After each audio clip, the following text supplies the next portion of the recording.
Man alive, is Winston Churchill in fashion right now or what? Everywhere you look, that man just keeps cropping up. He's showing up on Netflix, in The Crown being played by John Lithgow. Earlier in 2017, he was being played by Brian Cox in the titular film Churchill. And now Gary Oldman's having a crack at him in the Academy Award nominated film Darkest Hour. Is Winston Churchill the new Hamlet now?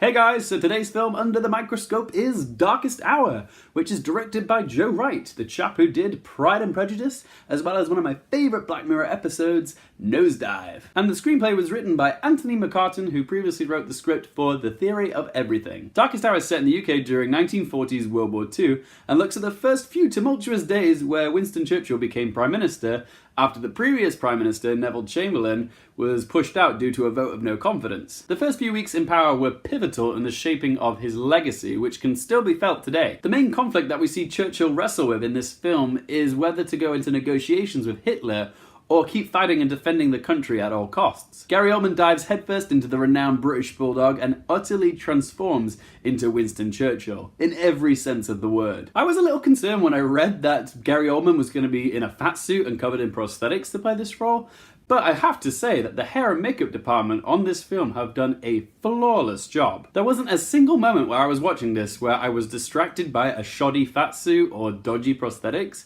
It's extraordinarily lifelike. So for me, this would be my bet as to who's going to win the Oscar for Best Hair and Makeup this year. But don't let the fat suit fool you, it's Oldman himself that brings the uncouth Churchill to life. McCartan's script introduces Churchill to the film like a master of ceremonies waiting to introduce the biggest diva to the stage. Churchill was often known as an actor who was in love with the sound of his own voice, so it feels very fitting that the first shot that we see of Churchill is given to us by the opening of a pair of curtains. It's just, the stage is his. Gary Oldman inhabits every inch of Churchill. It's very much a physical performance as well as an emotional one. He's hunched over, he's constantly fidgeting in meetings, and he's never without a glass of booze or a cigar in his hand. And he was quite the wordsmith too, despite his tendency to mumble, but McCartan's script relishes the opportunity to call attention to his rousing speeches. We shall fight them on the beaches, we shall fight them on the streets. But this is where the film falters, because McCartan's script has a tendency to over-romanticize its subject,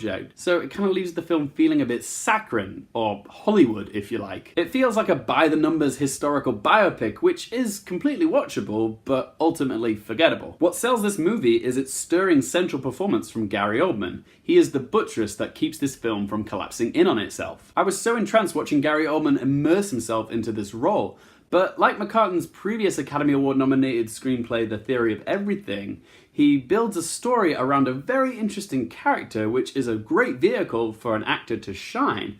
But the rest of the movie just kind of feels very textbook. There's no unique selling point about it. So I couldn't help but feel a little bit underwhelmed watching this. There's also this scene towards the end where Churchill goes down into the London underground tubes and talks to the public.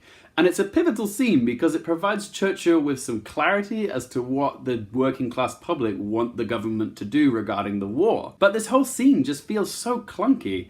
I checked the historical accuracy of this scene and it turns out it never actually happened.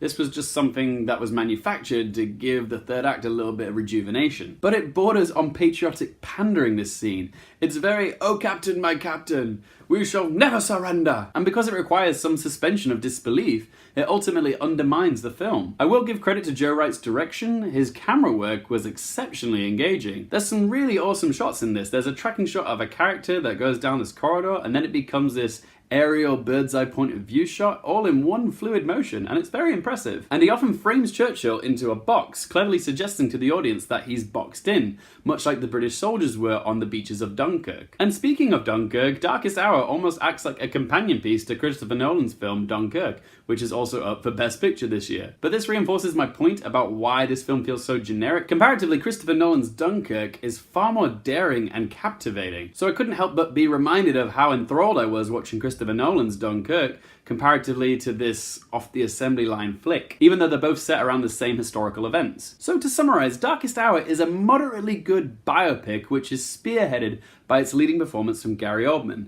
If I'm being completely honest, it doesn't have the clout to be a Best Picture contender, but it's still a masterful display of Gary Oldman's prowess.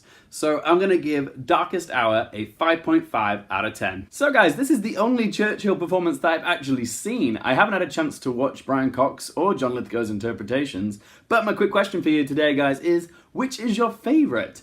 Are you a fan of Brian Cox, John Lithgow, Gary Oldman, or is there someone else that's done Churchill that I don't know about? Whatever you think, please do let me know in the comment section below. Be sure to check out my thoughts on other Best Picture contenders here and here, and if you do like these videos, guys, please don't forget to hit that subscribe button. Thanks so much for watching, guys. For more things related to movies, TV, and popcorn culture, I'm Luke Earfield, and I'll see you next time.